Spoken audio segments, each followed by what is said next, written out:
Kamusta? Ngayong gabi magsasanay ulit tayo sa wikang Filipino. Ngayon ay araw ng Sabado. Makikita natin sa ating kapaligiran ang uri ng panahon kung saan may mga ulan-ulan at may mga ulap-ulap na nasa ating kalangitan. Kanina, ngayong hapon, umulan. Bukas, tingin ko, maaring umulan ulit at kailangan tayo maganda kung sakaling lalabas tayo bukas, araw ng linggo. Ano ba ang ating pag-uusapan ngayon? Merong panibagong video si Ginoong Okomotoski at pinaliliwanag niya na ang kumpanyang Bandai Namco nagkaroon ng isang insidente, pangyayari kung saan ang isa sa kanilang mga manggagawa, empleyado, nahuli ng pulis dahil sa pagbebenta ng mga cellphone na ang kabuang halaga dahil marami ito, mabot sa 400 milyon. 400 milyong yen. Bakit? Kasi yung sa cellphone, merong mga datos. Merong mga application nung kumpanya na kung saan ginagamit nila yung mga ito. Ngayon, kapag binenta mo doon sa ibang kumpanya, ibang grupo, nasa kanila na rin yung kung ano yung mga ginawa nyo ron sa cellphone, di ba? Kaya umabot ng 400 milyong yen. Ngayon, bukod dyan, nais natin din malaman kung bakit nagkaganon. Bakit mayroong isang magagawa ang nagbenta ng ganyang karaming cellphone at ang isang bagay na mauunawaan natin ang kahit alinmang kumpanya lalo na yung malaki meron niyang samot-saring mga departamento, mga bahagi. Halimbawa, may isang bahagi na gumagawa ng accounting, mayroon isang bahagi na gumagawa ng management, di ba? Ngayon, kung halimbawa, dito sa isang bahagi na to, may mga nakalulusot. Yung sa bibilang nung sa accounting na pababayaan, na hayaan, unti-unti, makita natin na may mga tao na nakikita na mukhang maluwang dito sa bahaging ito Kaya maaari natin pagsamantalahan, di ba? Kasi mukhang hindi sila ganoong ka stricto, hindi sila ganoong ka um, mabusisi sa pagmamatsyag sa bagay na yan. Kaya maaari nating pagsamantalahan. Halimbawa, katulad nga nung nangyari dyan, hindi nila napansin na meron palang maaring kumuha nung kanilang mga cellphone at ibenta sa ibang grupo. Ngayon, yung isa pang bagay niyan, ang departamento kung saan naroon yung mga manager, di ba? Alam natin yung tungkulin ng manager, kailangan niya pangisiwaan yung kanilang mga gawa. At halimbawa, kung walang tiwala ang manager sa kanyang mga tauhan, mararamdaman din ng mga tauhan iyon. Kaya kung yung mga tauhan din walang tiwala sa kanilang manager, ano nang magiging kinahinatnan niyan? Wala nang may tiwala sa isa't isa. Lahat tayo naglolokohan na, hindi ba? Ngayon, ang isa rin natin makita dyan, kung yung mga tao na mapagkakatiwalaan, nakikita na yung ibang mga sinungaling ay nakaangat ng kanilang ranggo, nakaangat ng posisyon, yung mga tao na nagsasabi ng totoo, ang pakiramdam nila na hindi sila pinahalagan, di ba? Kaya kung ganyan ang nangyayari, unti-unti nga niyan, narami yung mga sinungaling. Diba? Kasi kahit sinungaling ka pala, nakakaangat ka ng posisyon, nakakaangat ka ng ranggo. Tapos, halimbawa, yung mapagkakatiwalaan, hindi umangat yung ranggo niya. Hindi umangat yung posisyon niya. Kaya nung nakikita ng mga kasamaan nila ron, di ba? Ang kailangan natin gawin, magsinungaling tayo upang umangat ang ranggo natin. Ganoon. Dito sa clinic, makikita natin din na halimbawa, may mga manggagawa, itong mga pumapasok sa clinic na parating late, parating hindi dumarating ng bago doon sa takdang oras, ika-siyam ng umaga, kung kailan magbubukas yung clinic.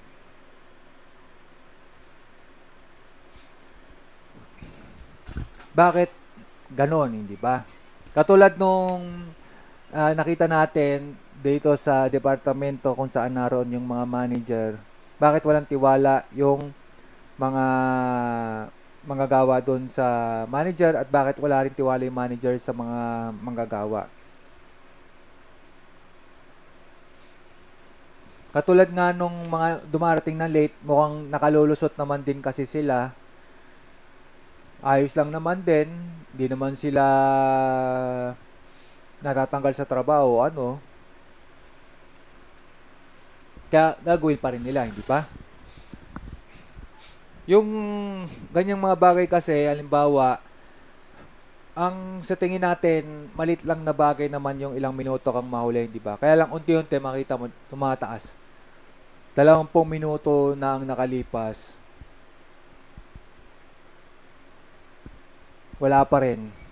O kaya saka lang darating. Tapos, unti-unti rin yan sa loob ng clinic, iba na rin yung ginagawa. Nanonood ng video, nanonood ng kung anong mga palabas, kahit na may mga naghihintay na mga may sakit. Kahit na yung telepono ilang ring na. Diba? Merong ganon na doon sa kalidad ng serbisyo, makita natin na bumababa. Kaya lang, dahil kumikita naman din yung clinic, mukhang ayos lang din, di ba?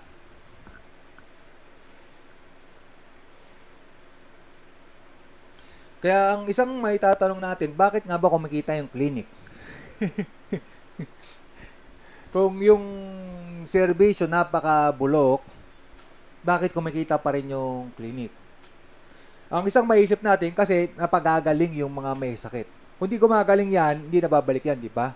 Kaya lang isang makita natin din, yung pumupunta sa clinic, karamihan din yan, mga bago. Di ba? Kaya ang aking naisip din yan, baka gumagawa nga talaga tong mga smuggler terrorist ng pahamak dito sa mga ilang mga matatanda na pumupunta sa clinic na bago, di ba? O matagal na nung huli silang pumunta rito. Kasi yung pag-iingay tuloy-tuloy pa rin eh. Katulad nung kanina, ika-4 ng hapon, bobo. Ano pa, ang sabi niya, bobong pulis, di ba? Ganon yung kanilang mga pag-ingay. Ngayon, sabihin mo, wag mong pansinin. Kung ikaw, halimbawa, mag-aaral ka, tapos nakabukas ang TV, tingin mo makapag-aaral ka ng ayos. Yung ang ingay, tapos mukhang masaya sila ron, ikaw, may kailangan kang aralin, tingin mo maka-aaral ka ng ayos. Karamihan yan, hindi makapag-aaral ng ayos. Kaya, yung pag-ingay na ganyan, talagang kailangan natin mapuksa, mahinto na yung lalo na itong mga mula sa smuggler terrorist. Itong mga dumarating ng late, ano kaya ang sasabihin nila? Kasi ang nabanggit ko dyan din, ang dahil lang nila kung bakit sila late din, kasi nais silang, halimbawa, kumita ng pera na sa ibang paraan pa, bukod pa doon sa pagpasok sa clinic. Kasi makita mo doon sa loob ng clinic, tumitingin sila ng paraan upang kumita pa ng pera. Ganun yung, halimbawa, manonood din ng video sa YouTube kasi nais nang paramihin yung mga nanonood ng video niyan kasi may oras yan, hindi ba? Ganun. O kaya naman, tinitingnan niya kung may bibili nung bibenta niyang produkto, ano. Ganun, ganun yung mga ginagawa. Lahat yan, nais silang kumita ng malaking pera, bukod pa, malaki, kaysa doon sa kinikita nila sa clinic. Yun yung pangunahing dahilan niyan.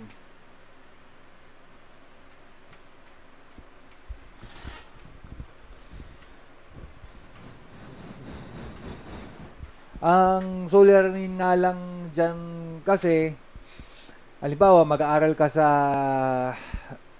exam, unahin mo yung pagbebenta tsaka pag yung gawa ng buy and sell, hindi pa.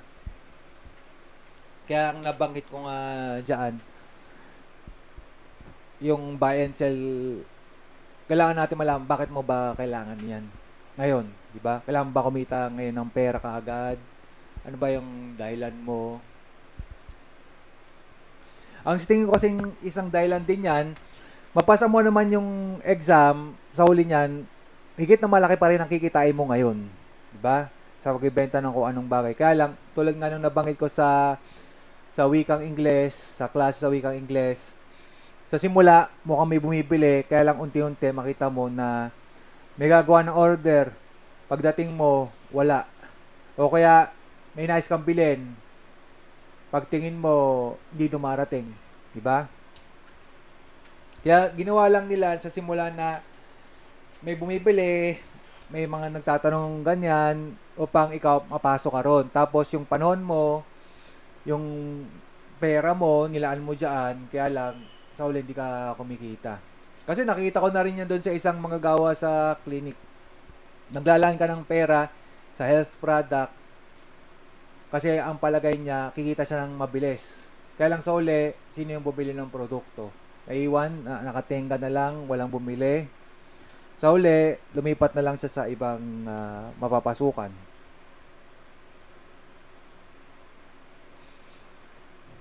Tapos itong nabanggit ko din na maglalaan tayo ng pera upang meron tayong pondo. Ngayon yung pondo, lumalaki yan kasi may interest. Kaya kung ikaw naglaan ka dyan, kikita ka ng pera, ganon. Kaya lang, ang sauli niyan, yung pondo wala na, nagasta na kasi yung maaring nilaan nilang investment hindi kumita. Ngayon, yung mga naglaan ng pera, ang iniisip nila, meron pa ring pondo. Kaya lang sa totoo, wala na yon. Kaya ngayon, kailangan nila maghakot ng ilang pang mga o maghatak pa ng ilang pang mga bagong miyembro na maglalaan ng pera upang magkaroon ulit ng pondo at gagamitin nila yung pondo na yon upang gumawa ulit ng investment. Kaya lang, kung bibilangin mo sa dami ng mga miyembro na kailangan mong kunin ulit upang paulit-ulit kang susubok ng kung ano yung kikita at yung mga unang naglaan ng pera dyan, kung bibilangin mo lahat sila, gaano karami ang kailangan mong kitain, di ba? Tingin mo, makikita mo ulit lahat yon tulad nung pinangako mo. Ngayon, ang mangyayari dyan, basta hindi naman lahat sila kukuha ng pondo, mukhang makararaos tayo. Ganun yung ipaliliwanag. Kaya lang, ang suliranin dyan, kasi, halimbawa, eto, kailangan nyo ng pera, kukuha ka ng tao na may pera, tas ibibigay sa kanya. Ibig sabihin, yung pondo talaga na nilaan niya doon, dahil nagasta na, wala na yon, nawala na. Kaya lang, hindi niya nais tanggapin na nawala na yon. Kaya, dahil ito, halimbawa, siya yung namumuno dyan, kukuha siya doon sa may pera, ibibigay doon sa isa para makita niya na meron pa ring pera doon. Tapos, kailangan nila, katulad na bangin ko, kumatak pa ng maraming pang miyembro upang magkaroon ulit ng maraming pang pondo ulit. Ganun yung paraan na ginagawa.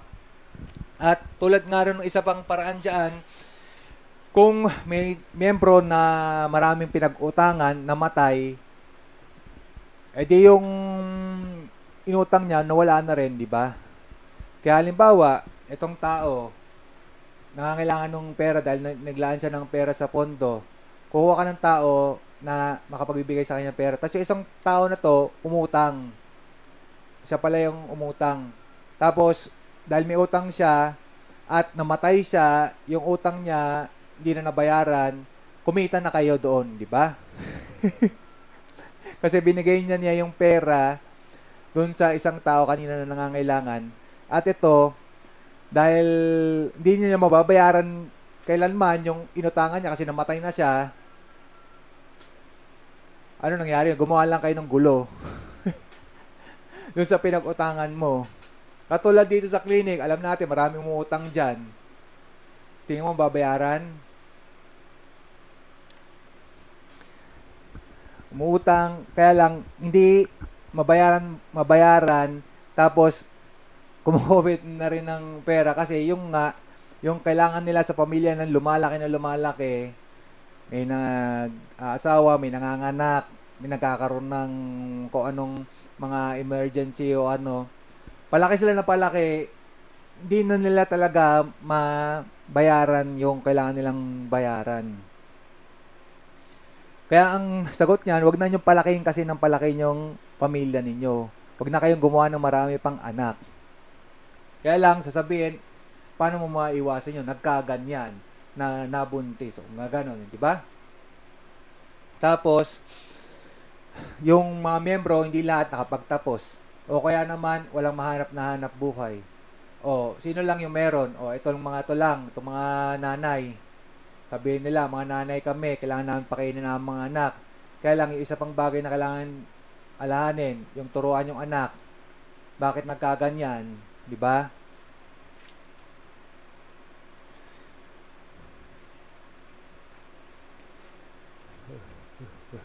Kaya itong nakikita natin diyan, unti-unti kung hindi dumarating ng ayos o sa takdang panahon sa clinic, kung ano na yung pinagtutuunan ng pansin, yung pagkita ng pera, yung serbisyo sa clinic bumababa, tapos itong mga may sakit,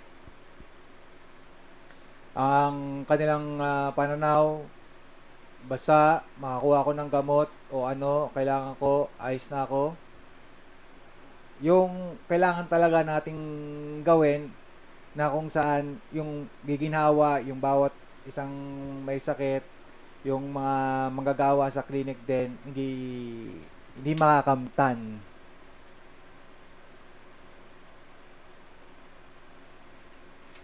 Okay, hintunin natin to. Salamat sa pakikinig at magpapatuloy pa